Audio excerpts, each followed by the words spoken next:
элдин талабын аткарбай калды дегенге мен кошулбайм. Эшегине жараштырган эл шайлаган парламент өзүнүн вазифасын аткарып жатат. Канчалык деңгээлде экенин эми калк тараса калк баа берсин.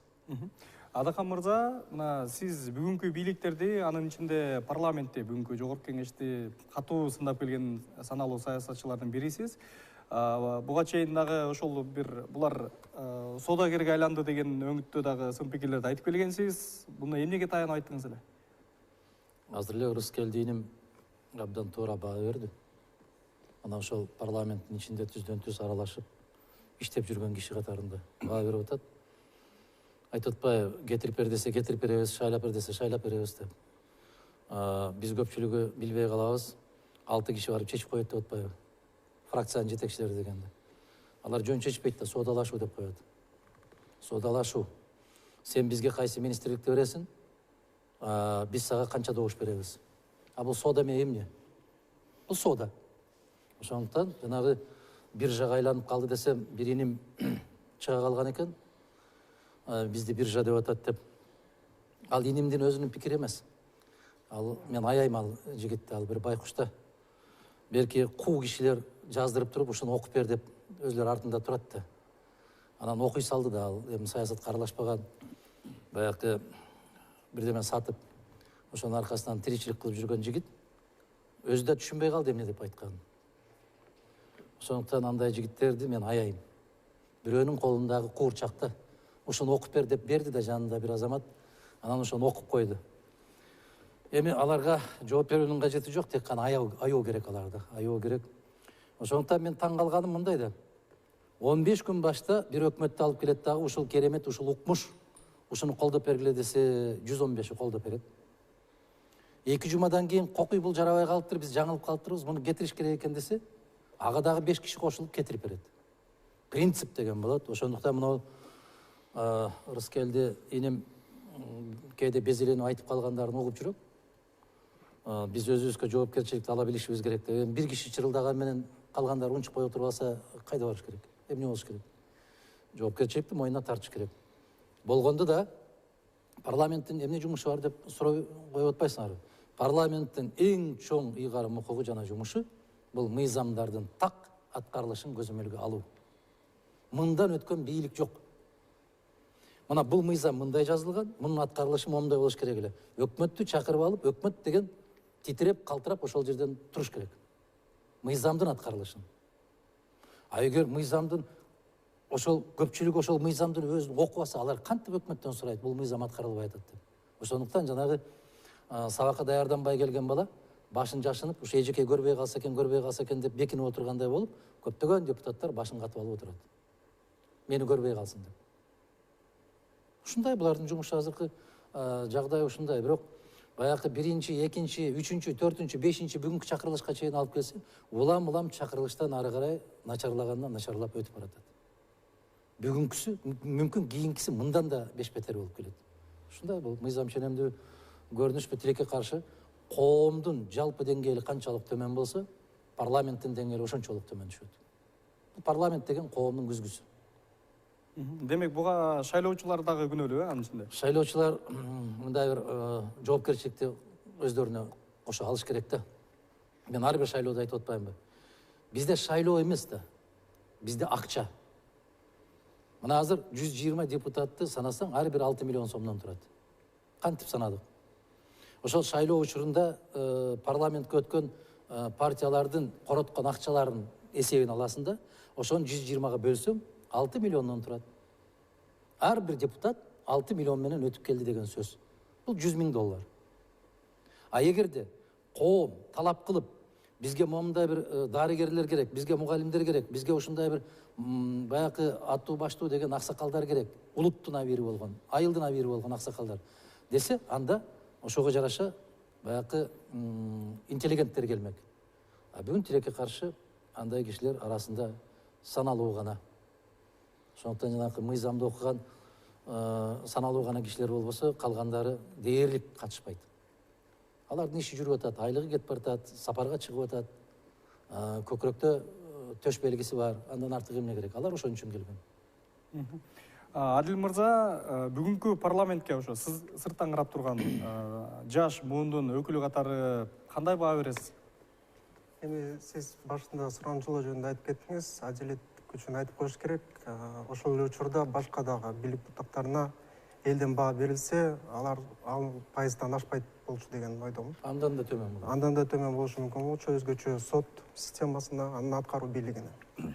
Анткени алар аткарган функцияларын деги эле биздин элде бүт ошол бийлик бутактарына жана бийлик институттарына ишеним таптакыр жоголгон.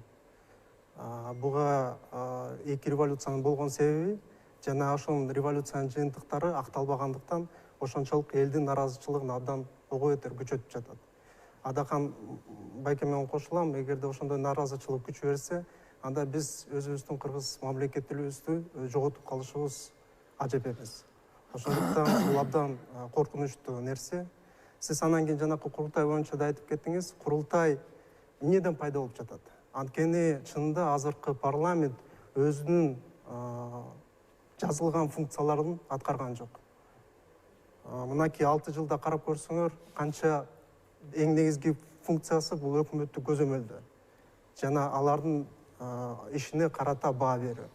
Бирок премьер-министрди койгондого дагы, аны кетиргенде дагы алар өзүнүн баасын бербей, ошол президент аппараттан кандай буйрук берилсе, ошол чечимди аткарып келишкен. Сариев, Бабанов, Жомарт Оторбаевдин өкмөттөрү алар бардыгы тең ошол президенттик аппараттын буйругу менен кетирилген болчу. Бир шылтоо табышкан, ошо менен кетирген болчу да.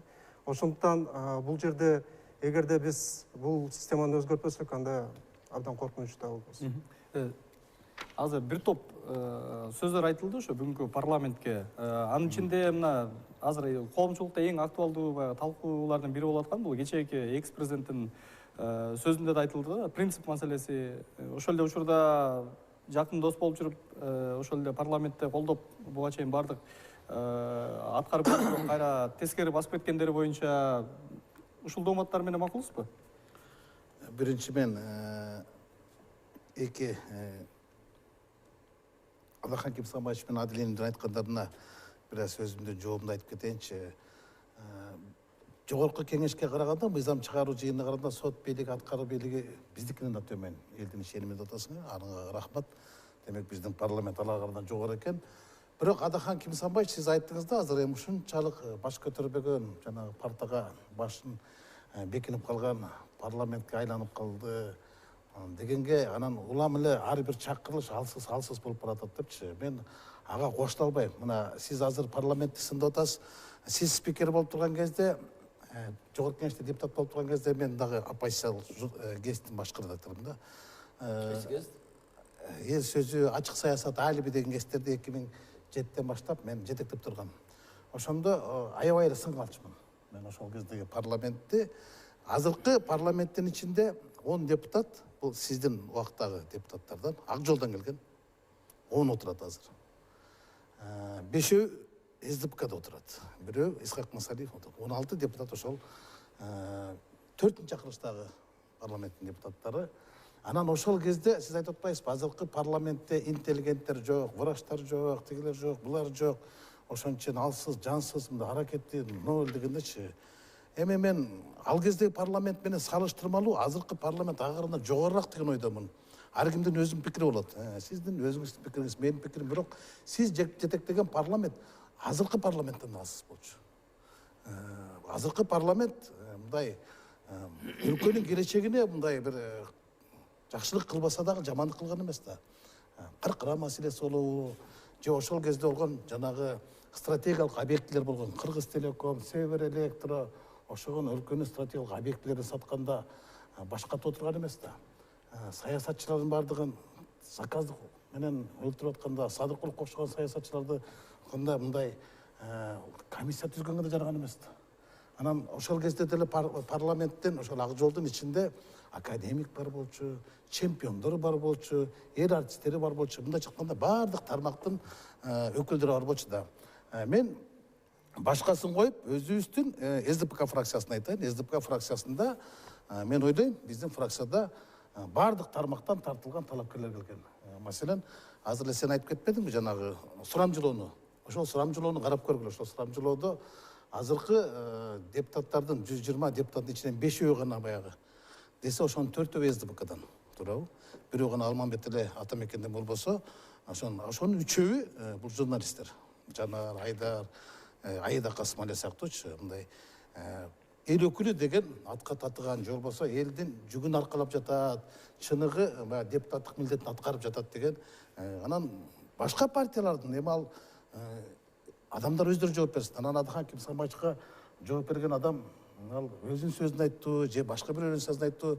Мен аларга үчүн мындай жооп бербейм. Алардын өзүнүн трибунасы бар, өзүнүн эрки бар, өзүнүн саясат кылган көз карашы бар дегендей. Аны менимче эч ким сурап деле аткан жок, Рыскелди жооп берсин депчи. Сиз аны өзүңүзгө албаңыз, иним. Мындай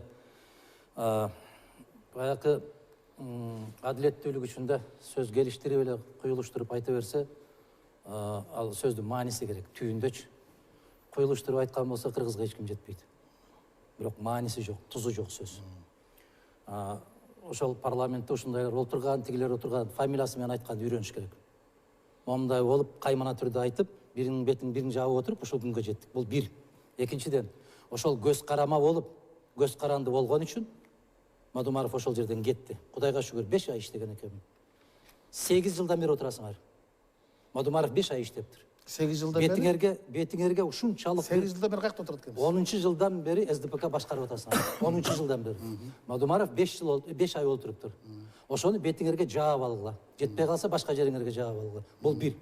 Экинчиден, ошол дал Мадумаров электр тармагы боюнча Бакиев менен кагышып олтуруп, түшкө чейин айткан президенттин, түштөн кийин башка президент пикирин айткан президенттин келечеги жок деп кызматтан кеткен Мадумаров. Мына как маңдайыңда турат, иним. Бул Андай бир. эмес. Экинчи жагы. Сен жашсың, иним. Дагы келечегиң бар алдыда.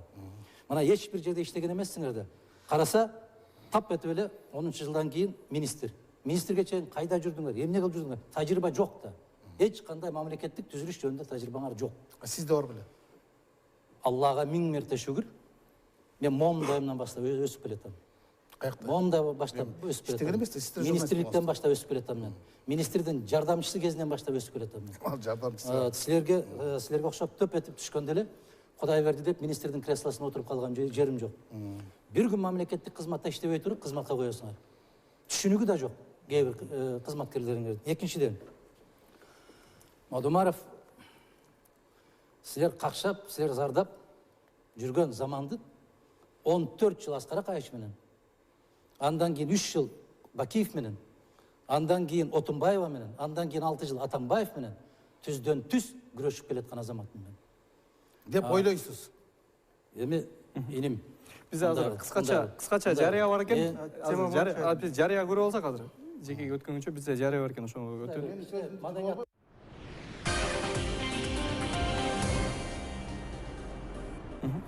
Адыхан мырза, сөзүңүздү ула берсеңиз болот. Бая бир парламент, экинчи парламенттен начар болуп келатат дегеним себеби, биринчи чакырылыштагы депутаттар биз ошол бүгүнкү күндөгү күчтө турган бардык эгемендик кодекстерди кабыл алганбыз. Экинчиси андан начарыраак болду. Үчүнчүсү андан начар, төртүнчүсү баягы кол карама болуп, бүтүндөй кол карама болуп. Ошонун кесипетинен кандай болуп кетти? Бир азыр айтып атпайбы, бир нерсе болсо эле сиз иштегенсиз. Бул ошондо 4-чакырылыш жөнүндө сөйлөп. 4-чакырылыш жөнүндө айтып атам. Мен ошондо парламент 4-чакырылыш декабрдын соңунда келди жумушка. Мен 2007 жылы. 2007 жылы. Мен майдын аягында кызматтан кеттим. Тапкан ошол да. Сиз иштегенсиз. Мен иштегенди, мен жазганчалык мыйзамды жазыш үчүн иним. Дагы сагат 4 чакырылыш келиш керек. Жөн эле бакылда отура берген менен мыйзам жазылбайт. Сөз берип койсуңбу? Бул мен жана сөзүмдү бөлө албадыбы? Эми азыр айтып коеюн да. Айтып атпайбы, мен 5 жыл иштеп, анан спикерликтер ошолордундай кармашып отуруп, анан өз ыктыяры менен кеткемдечи. 5 ай. 5 ай. Эми 5 ай иштесип, 6 ай иштесип айырмасы жок. Бирок жаңгак чыры менен байланыштуу чатак менен кеткенсиз да сиз. Аны элдин баары билет да. 40 миллион сомго жогорку кеңеш үчүн жаңгак менен жабдыйын деп, Медет Садыркулов менен каршы чыгып, анан кийин ошол кезде сизди ак жолчулар да коргой койгон да. колдобой койгон да. Баракелде, себеп эмне СДПК үчүн? коргогон сиз да ошондо. Себеп эмне үчүн? СДПК коргогон билесиз эмне үчүн? Эмне үчүн? Бул жокты кое туруңуз. Анан айтып атпайсызбы? Каяктан баяктан келип калды деп. Сиз деле Бакиевдин убагында жанагы вице-премьер болду. Андан кийин мамлекеттик катчы болду. Анан кийин коопсуздук кеңесинин катчысы болду. Коопсуздук кеңесинин катчысы болуп келгениңизди биз жакшы билебиз да.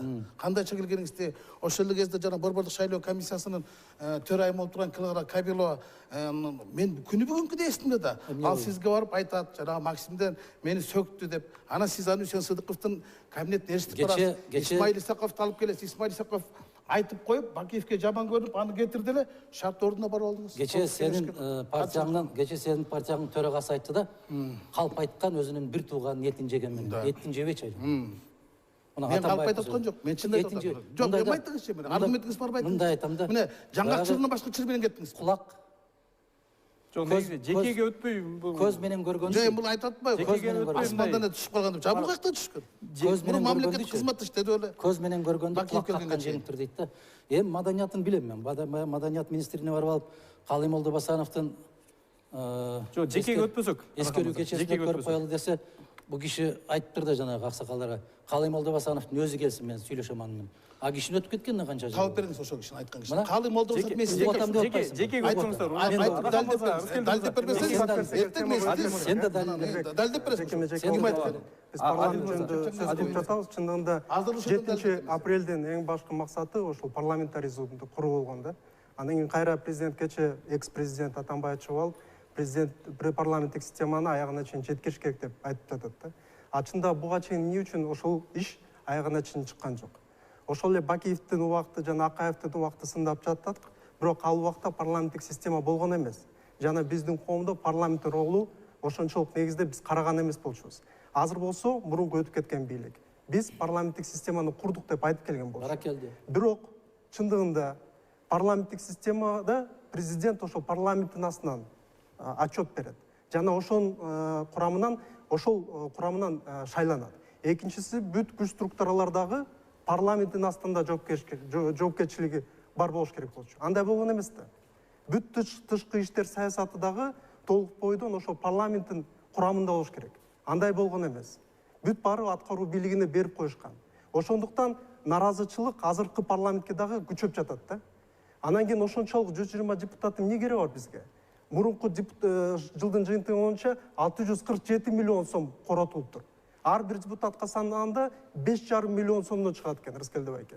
Абдан эбегейсиз чоң сомма. Ошол эле убакта карылар үйүндө ар бир жаранга 100 сомдон эле коротулат. Бул абдан мындайча караганда элди сыздаткан нерсе да. А эмне үчүн ошол эле депутаттар ошол бир жылда чет жакка барыш үчүн 60 миң сом коротуш керек? Эмне үчүн бир айда 100 миң сомдой бензинге коротуш керек? Эмне үчүн ошол жанакы шайлоочулар менен жолугушам деп бюджеттен 80 миң сомго чейин коротуш керек? Бул деген эбегейсиз чоң сумма. Ошондуктан менин оюмча эгерде биз чыныгы парламенттик система куралык десек, биринчиден ошолордун курамын азайтыш керек, экинчиден чыгымын дагы кескин түрдө азайтыш керек деген ойдомун. Анан кийин менин оюмча эң мындай ошол парламенттин нугун жана өзөгүн түшүнгөн бул легендарный парламент болгон. Ал ошол убакта шайланган депутаттар, мисалы андан кийин шайланды Адахан байке, андан мурун Өмүрбек байке. Ошол убакта Адахан байке мындай силер сыяктуу эле карапайым журналист болчу. Анткени ошол убакта элдин дагы саясатчыларга карата мындай ишеним бар болчу да. Азыр болсо бизге эч ким добуш бербейт. Анткени баары тең жанакы жадатма мурунку саясатчылардын саясаты үчүн эч кимге мындай добуш берүүгө батынбайт, ишенбейт. Албетте бул абдан мындай кайгыра турган нерсе да. Туура эле. Мен ошо депутаттардын санын кыскартууга макулмун. 120 депутат көптүк болсо көптүк болот. Бирок бул 6-чакырышта депутаттар алгачкы эле жолу келгенде баягы кызматтык машиналардан баш тартты, бирден жардамчылардан баш тартты, жанагы бюджетке эконом болсун депчи. Анан ар бир депутатка мына Адахан Кем Самачев атат, киши башына 6 миллион сом кетти. Анан ошо депутаттын бир жылдык бунун немеси кетирген каражаты 5,5 миллион сомду чапчыйт деп атпайсыңбы? Мен бир сом берген эмесмин шайлоого. Мен ошол партиянын мүчөсү катары ошо партиянын шайлоо фонду каржылаган. Мындайча айтканда мен акчанын арты менен келген эмесмин. Бирок буга чейинки парламентте кандай эмне болду башка? Эң ыплас шайлоо качан болгон? Эң ыплас шайлоо 2007-жылы болгон. Кыргызстандын тарыхындагы. Эң ыплас шайлоо болгон, эң ыплас партия келген, ошол эң ыплас саясат кылган. Мына ошолордун башында ошол киши болгон. Эми Ошол киши болгон. Мына сени Мирбек бул киши азыр тааныйсыңбы? Буну мурун качан көрдүм десе, тааныбайм дейт. Тааныбайм дейт. А мен бир нерсени айтып коеюн. Сиз биринчи жолу ушул киши менен айтышкансың. Таласка барганда, ак жолду жетектеп барганда, сен суроо бергенде, эл ызы-чуу болуп кетип, свет өчүп калып, кулуптан чыгып кеткенде ушул киши болчу. Ошондо сен жаңы гана журналисттикке катып таштагансың. Мирлан мырза, мен ушуну айтам да, жанагы маданиятсыз киши менен айтышсаң, өзүңдүн гана абириң кетет да. Мындай бир ажылдактын дагы бир чеги болуш керек да. Тилекке каршы эми көкүрөгүндө Кыргыз Республикасынын желеги болгон төш белгини тагып алып, момунчалык деңгээлге түшпөш керек. Болгондо дагы эски маданият министри. Бардык нерсеге аргумент керек. Сөзсүз түрдө аргумент керек. Мына биз бюджетти экономдоо максатында дейт. Ошол Мадумаров 90 депутат менен келгенде биринчиден ак жолдун мүчөсү дагы эмес Мадумаров. Биз 2006-жылдан бери эле бүтүн Кыргызстандын төрагасымын. Бул бир. Билбейт бул киши.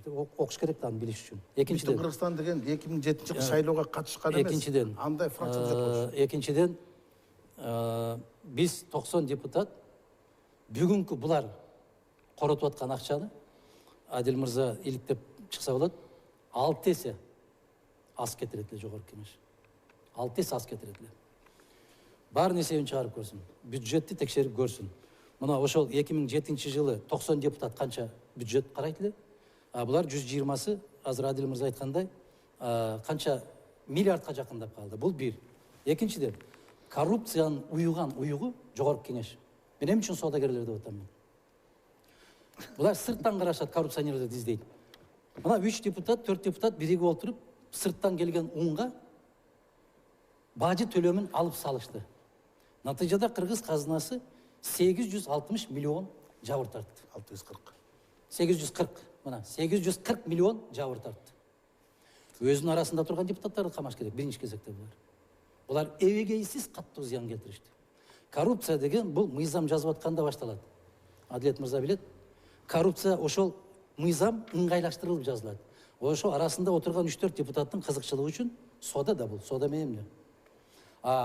Башка бирөө бөтөн бир жетекчилер 5.000 сом, 10.000 сом акча алып койсо, ызылдап жатып калышып атат. Өзлөрү миллиарддаган акчаларга мыйзам жазып, акыры нерсе билбегендей болуп отурушат. Натыйжада бүтүндөй буудай өндүрүүчүлөрдүн ырысын кыйды. Кыргызстанда бүгүн өз алдынча эгемен буудай өндүрүүчүлөрдүн классын булар тапкатары жоюп салышты. Туура. Мен бул азыркы факты менен айткан, азыркы фактыга мен толугу менен кошулам. Адахан Кимсамович айткан азыркы маселе туура бул тарыхта орун алган. Бирок ошондо кабыл алып атканда жалгыз 3 окууда мен гана карама каршы тургам. Бирок бунун депутаттары эмес. Ошо жалгыз мен каршы чыкканда Кенжебек Бокоев деген депутаттан да уккам да мен. Жок, караңыз. Ошол мен алып келип берем. 31-декабрда 3-чү окуудан өткөн, 3-чү окуудан өткөн. 640 миң, бирок өкмөт эмгилеген. Темир Сариевке мен 2-чү окууда айтканда мен керт башы менен жооп берем деп койгон. Бирок кийин мага айткан суранган деп. Коллегалары суранган. Азыр бизге бүгүнкү маселеге караганда ошол кечээкүнкү Алмазбек Атамбаевдин интервьюсу боюнча дагы пикирлерди билүү боюнча дагы көп суроолор келип атканын айтып атат азыр режиссерлор тарабынан. Адахан мырза, мына кечээкүнкү маегинде ошо экс-президент бир катар өкүнүчтөрү катары айтылды. Алардын ичинде ошо саясий туткундар, камакта жаткандар, качкында жүргөндөр, айтор ошолор боюнча дагы бир топ өкүттөрүн айтып кетти да. Сиз кандай баа бересиз? Тилекке каршы Кыргызда жакшы сөз бар да. Көсөнүн акылы түштөн кийин кирет деп. Мына Акаевдин да акылы түштөн кийин кирди. Бирок толук кирбептир, интервьюсун окудум. Кеткен президенттердин баарынын акылы түштөн кийин кирет дагы. Баары айтат да, тилекке каршы мен ушуну көрбөй калып турмун, укпай калып турмун. Жанымдагылар мага маалыматты толук бербей калыптыр. Жаныңдагыларды ким алды эле? Ким койду эле аларга? Ким дайындаган? Ошол сыяктуу эгерде жаныңдагылардын кесепетинен маалыматты так албай туруп, эмне үчүн ондогон жигиттердин, кыздардын тагдырына ойнодуң? Бул оор маселе бу. Оор маселе. Муну мойну менен тартуу керекпи? Сөзсүз түрдө тартуу керек. Ошондуктан бүгүн эртең ушундай деп айтып коюшу, анан айтып атпайбы, эң ыплас шайлоо качан өттү деп. Ар бир шайлоо Кыргызстанда ыплас өтөт. Эң ыплас шайлоо мына 2017 жылкы президенттик шайлоодо сырттагы келген акчанын кесепетинен мамлекеттин башчысы шайланып атат. 1,5 миллиард сом. Бул деген мамлекеттик казынанын 1%. Ал кимден келди? Кайдан келди? Биз кимге көз каранды болобуз? Мына биз беларустардан келди деп акчасы чыкты, туурабы? Аны айтышты, штабта отургандар, аны штабын билбейсиз. Иштеген адамдар айтышып атат. Ошондуктан бул мамлекеттин коопсуздугуна сөзсүз түрдө эбегейсиз чоң зыянын келтирет. А эми кеч болсо дагы ушундай болуп калыптыр деп кечирим сурап атканым, ал элдин эрки. Кечиреби, кечирбейби, аны калың эл өзү чечсин. Саясий өңүт менен кылмыш иши козголду деген бир-эки адамдын атын атады. Ошол Өмүрбек Текебаев боюнча, Бабанов боюнча. Саясий өңүттөн дегенде мындай деп. Ошондой мындай бүгүн эксперттер ошондой чечпелеп атат да, кече айтканынча. Буга кандай баа бересиз? Эми эксперттер дегенде биринчи аташ керек да, кайсы эксперттер экен. Кыргыз тилин билбеген эксперттер кезинде ушундай жыйынтык бизге керек десе ошондой жыйынтык чыгарып берип, анан бүткөндөн кийин бизге башка жыйынтык керек десе башка жыйынтык. Ал эксперттердин өзүн караш керек. Кимдер экен ошондой эксперт бергендер? Алар да жоопкерчилик тартыш керек. Баары бир баягы кызуу кандуулукка алдырбаш керек дагы, мамлекеттин жетекчиси болгондон кийин эч качан эмоцияга берилбеш керек. Эмоцияга берилбестен аябай өзүнүн жоопкерчиликти сезүү менен ар кандай маселени кабыл алыш керек. Бирок ошол кезде менин досумдан башка эч ким жарабайт. Бабанов айтпады эле, темирди кызытып алып туруп бир жерине басыш керек деп муну. Туурабы? Кимдин сөзү бул? Кеткен президенттин сөзү. Эгерде ушул менин досумдан башка бирөө келип калса, Кыргызстандын келечеги жок болот деп ойлоном, ушунан корком деп бүтүндөй элди кыдырып жүрүп, мыйзам боюнча президент андай кылууга укугу жок эле. Эгер ошого жол берген болсо, экинчи жагынан мындай да өзүң кылган иш өз башыңа муш дегендей, мен ошондо толук кандуу баягы күч колдонуучу органдарды бир аз болсо да колдонуп калдым дегенде ишарат кылды да. Эгер ошол өзүнүн ыйгарым укугунан ашып түшкөн болсо, анда укук коргоо органдары өзүнүн юридикалык, укуктук баасын бериш керек. Демек бүгүн берсе болот. Берсе болот сөзсүз түрдө, себеп өзү айтты, өзү кээ бир жерлери моюндап атат. Ошондуктан баасын бериш керек. Эгерде жана Адил мырза айткандай парламент тиштүү парламент болсо, заматта комиссияны түзүп туруп, азыркы жогорку кеңешке ар кандай ишти көмүп кой десең комиссия түзүшөт. Комиссия түзүп туруп, бул жерде укуктук дагы, тарыхый дагы, инсандык дагы бааны бериш керек. Үч тараптуу бааны бериш керек. Эмне үчүн? Себеп кийинкилерге аябагандай катуу сабак болуш үчүн. Ошого бүгүнкү парламенттин тиши өтөбү? Интеллектуалдык деңгээли жетеби? Ал башка маселе. Ошол коноктордун баарынан сурап көрүүбүздү өтүнүп атыптыр, телекөрүүчүлөрчү. Ошол баягы өтүнүч боюнча сиз кандай кабыл алдыңыз ошо маекти? Көрдүңүзбү? Мен көрдүм эми, албетте. Кандай кабыл алдыңыз? Ошол өзгөчө бул жанагы мындай да Алмазбек Шаршеновичтин кечеги интервьюсу бул калапайым калкка болгон кайрылуу эмес, бул жеке өзүнүн тагдырына болгон кайгыруу катары кабыл алдым. Болгону эки нерсени, өзөктүү нерсени моюнча өзүнүн пикирин айтып кетти. Бул эки Өмүрбек жөнүндө, бирөө Өмүрбек Чиркешев жөнүндө акчаны алган үчүн, бирок мен ошол кезде саясий чечим кабыл алып койсом болмок экен деп. Экинчи Өмүрбек жөнүндө айтты, ал моюнча мындай иши жабылыш керек, мындай сүйлөшүү болгон деген нерсени ачыктап койду. Бул моюнча эми укуктук нерседе мындай жаңыдан ачылган жагдайлар барбы жокпу, муну укук коргоончулар баасын берсин. Анан тарых баасын берсин. Эмне үчүн бүгүн айтып жатат, эмне үчүн ошонун убагында буну айткан эмес дегенче. Мен эми азыркы менен дагы, мурдагы президент менен дагы 20 жылдык достук мамиледе келем. Анан ушул эки кишинин бүгүнкү күндөгү мурунку жана азыркы аракеттеги президенттердин айткандарына комментарий берип мен чарчадым. Эртең азыр мен айтсам айтат, бул дагы эки жүздүү экен дейт да. Эми азыр саясат өзү ушундай экен да. Сергек серепчи деген бизде жок экен да. А десең бу дейт, бу десең бу дейт да. Сен өзүң мындай самостоятельный политик болбо дейт. сен же бир жакка өт жана Азимбек Анаркулович айтып атпайбы, Талтайбай бир жакка өткүлө депчи. Сен эмне үчүн өзүңдүн саясатыңды жүргүзбөшүң керек? Эмне үчүн өзүңдүн көз карашыңды, өзүңдүн багытың менен кетпеш керек? Сен ушул жашаш үчүн бирөөнүн көлөкөсүнө жүрүшүң керек экен да. Бул туура эмес нерсе. Менин өзүм саясаттагы көз карашым бар. Тигилердин кимиси туура жолдо, кимиси туура эмес жолдо, анын тарых баасын берет, анан эл эртең баасын берет. Сиздин көз караш кандай? Менин көз карашым бул кайрылуу болгон жок, бул кайгыруу болду. Менин көз карашым ушундай. Эгерде ал киши бүгүн бийликте туруп ошентип сүйлөй турган болсо, ошондой айтат белеңиз, кайгырды деп. Ал киши бийликте турганда деле мен ачуу пикирлеримди айтып келгем. Мен ал киши Алмазбек Шарченовичке кирип деле айтчумун. Эмне үчүн ушул эки эле кишинин айтканына эле дегеним ошол өзүмдүн үзөңгүлөштөрүм жолду туура көрсөткөн жок. Анан бүгүн көбү сатып кетти деген өкүттү айтып кетпедиби? Эми сатып кетти. Ошонун ичинде бүгүнкү парламенттин депутаттарын кээ бир фамилияларды атады, андан тышкары бүтүндөй фракция, партия жөнүндө да сөздөрдү кылып кеткендей болду да. Эми ал кишинин айткан адамдардын арасында мен жок болушум керек. Мен ал кишини сатып кеткен эмесмин, басып кеткен эмесмин, качып кеткен эмесмин. Ага чейин деле, андан кийин деле, будан кийин деле өзүмдүн саясат менен жүргөн кишим. Ал киши мени менен билет, азыркы кишилер билет. Анан кийин сатып кеткен, качып кеткен кишилердин баарын чогулткан өзү болгон. Сунуш берген, жумуш берген өзү болгон. Анан бүгүнкү күндө кайгырып атса, ал керт башына, кар башына кайгырып атат. Бирок ошол кезде эмне кылган эмес. Мисалы, талапкерлерди, депутаттарга тизмени ким түзгөн? Кимдер сунуштаган? Анан айтып атпайбы, мен эми ошондо адашып калыпмын депчи. Анда адашпаш үчүн башкача эми ушундай мамлекеттин башында 6 жыл башкарып туруп, анан мен эң чоң нерседе өзүнүн мураскерин алганда мен адашканда эми бул кандай? Ал киши айтты, ушул кишини алып чыктык деп, СДПКнын фракциянын сунушу менен, Политсоветтин чечими менен Сооронбай Шариповичти бир талапкер кылып алып чыктык. Баардыгыбыз жан жабыла баардык жерлерде иштедик. Анан кийин жок, мен адашыптырмын депчи. Эми Сооронбай Шариповичти туура талапкер болуптур дегендер бар. Так, рас болуптур, ушуну көрмөксүң деп дабалагандар да бар. Бирок жакшы эле болуптур, жетегиңден чыгып кетти, этеңден чыгып кетти, баягы жетекте жүргөн саясатчы, этекте жүргөн саясатчы эмес, бул өзүнүн эки тизгин бир жылды колго алды. Баракалла ушундай кылыш керек дегендер да бар да. Алардын пикирин кантесин? Ошон үчүн Аркан мырза бизде кыскача жарыя бар экен, ошондон кийин кайра Адил мырза сизге да сөз беребиз.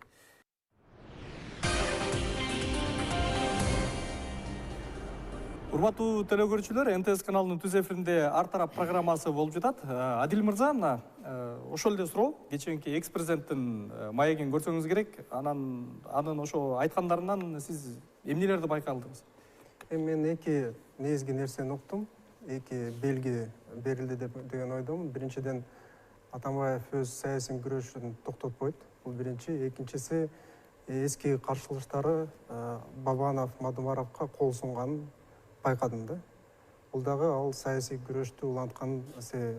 Анан кийин бүт элдин ошол Атамбаевдин маегине болгон назары болуп жатканы бул кайрадан эле парламенттеги оппозициялык деген депутаттар болобу, фракциялары өз милдетин аткарбай жаткан белгиси да. Мисалы, ошол элдин арасында кайсы оппозициялык фракциялар десе эч ким билбейт. Булар Атамекен, Өнүгүү.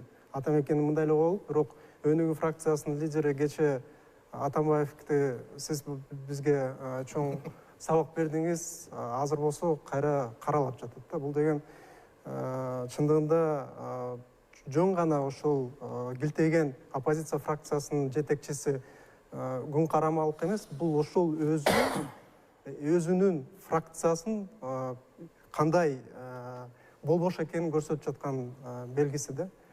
Ошондой ойлойм. Андан кийин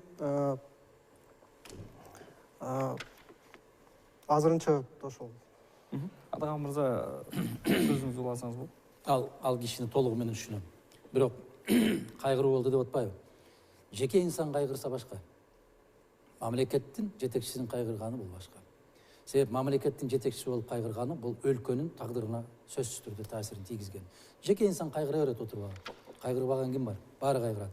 Ошондуктан эки нерсени аралаштырбаш керек. Бул бир. Сатып да кеткен жокмун, басып да кеткен жокмун дегендерге биз көрүп атабыз. Бир гана аял бүгүнкү күндө Атамбаевдин талабын талып чыркырап атат. Башка жигиттерди көргөн жокмун мен.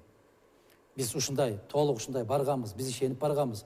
Биз ушундай жоопкерчиликти баарыбыз чогуу тартабыз деп чыккан жигиттерди көргөн жокмун. Бир гана аял чырылдап атат. Аны баарыбыз көрүп атабыз да. Ошондуктан биз туруктуу туруп атабыз деген азаматтарга бар болсун деп айткым келет да. Жана Адамдар аябагандай катуу тез өзгөрөт.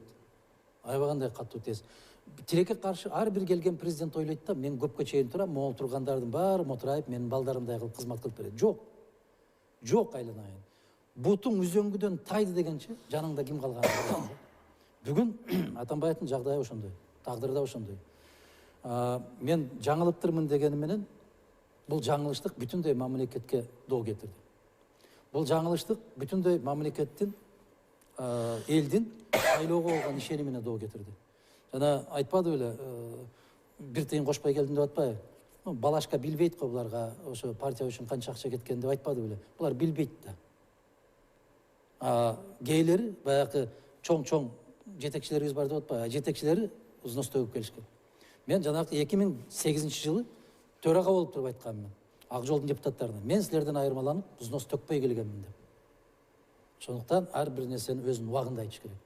Кеткенден кийин тепкилегенге бардыгы маш. Ошондуктан жана кечеги айтып атканым, бүгүн Атамбаевди коргойм деген СДПКнын эр жүрөк азаматтарын көргөн жокмун.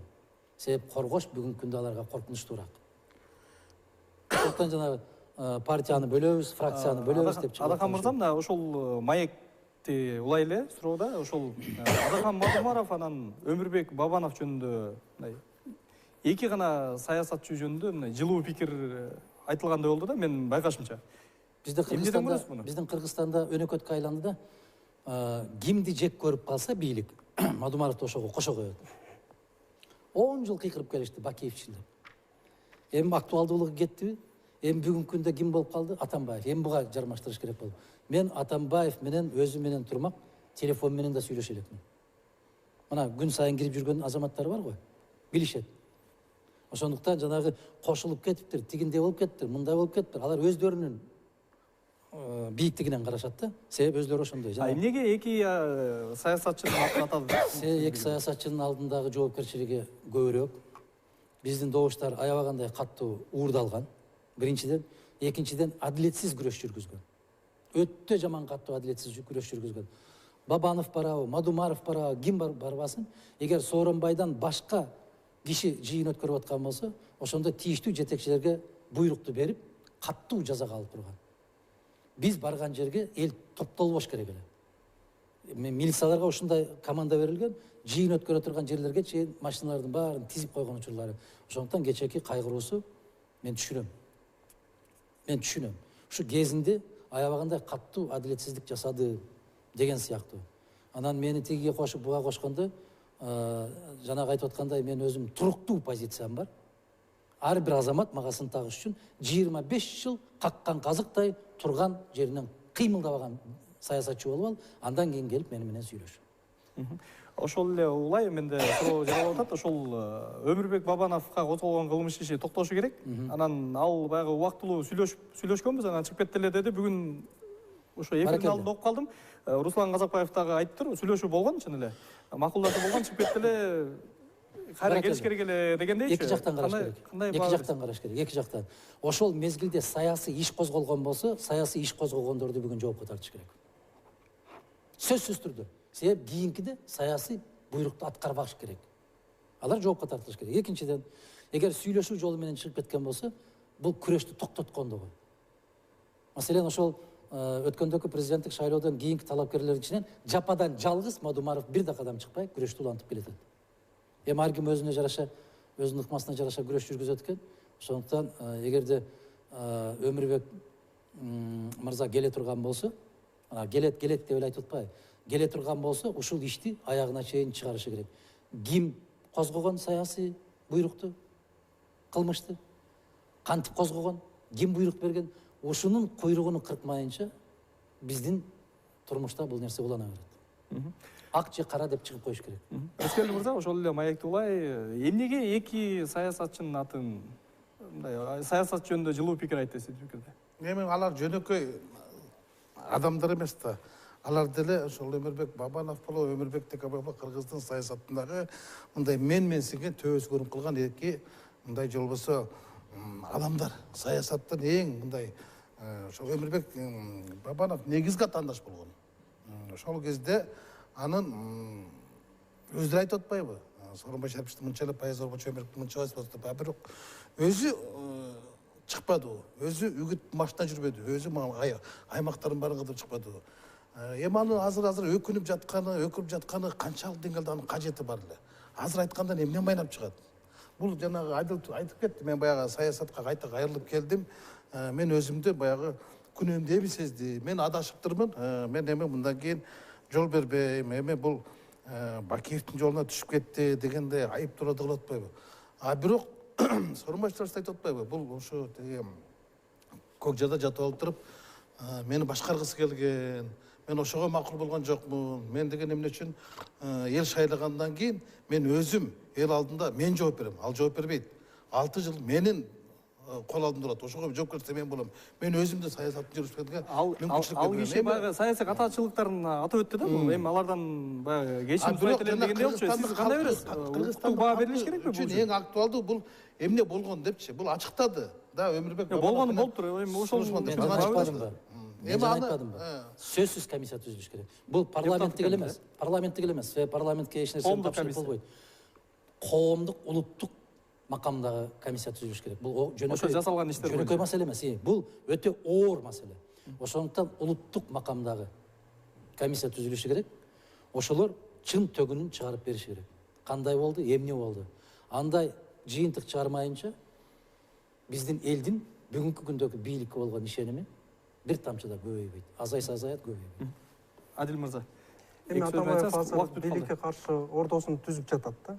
Анан кийин алдагы ошол бийликтин курчагы болбогон, көз карандысыз өз позициясы бар саясатчылар менен кызматташууга өзү дилгир. Ошондуктан Бабанов менен Мадумаровдун аттарын айтып жаткан ошол себептен болуп жатат. Ал эми ошол эле учурда бийликтин мисалы ошондой эле көз карандысыз саясатчылар Текебаев жана Садыр Жапаровдун кое бербей жаткандыгы, алар мындай көз карандысыз өз позициясы бар саясатчыларга менен кызматташууга даяр эмес экенин көрсөтүп жатат да. Бул абдан туура эмес нерсе деген ойдомун. Анан кийин Атамбаевдин азыр өкүнүп жатканы туура, бирок кеч болуп жатат. Анткени ошол баалык депутаттарды ал өзү түзүп келген да. Жана Канат Исаевди, Текебаевди камаганы, бүт ошол ага каршы болгон депутаттарга кылмыш ишин козгогону, ошол учурда өзүнүн арасында жүргөн коррупционер КСДП депутаттарга карата көз жумду саясат жүргүзүп жатканы, бул жерде кара менен акты бөлө албаган инсан катары өзүн көрсөттү. Ошонун кесепетин азыр көрүп жатат. Анан кийин биз шайлоо процесси менин оюмча азыр мурункуга караганда жакшы болду, бирок шайлоо процесси ошол шайлоо күнү менен эле чектелбейт. Ал ошол шайлоого чейин саясий процесс менен байланат да. Саясий процесс эмне? Бул саясий кууntукту жүргүзбө, саясий тазалоо кылба.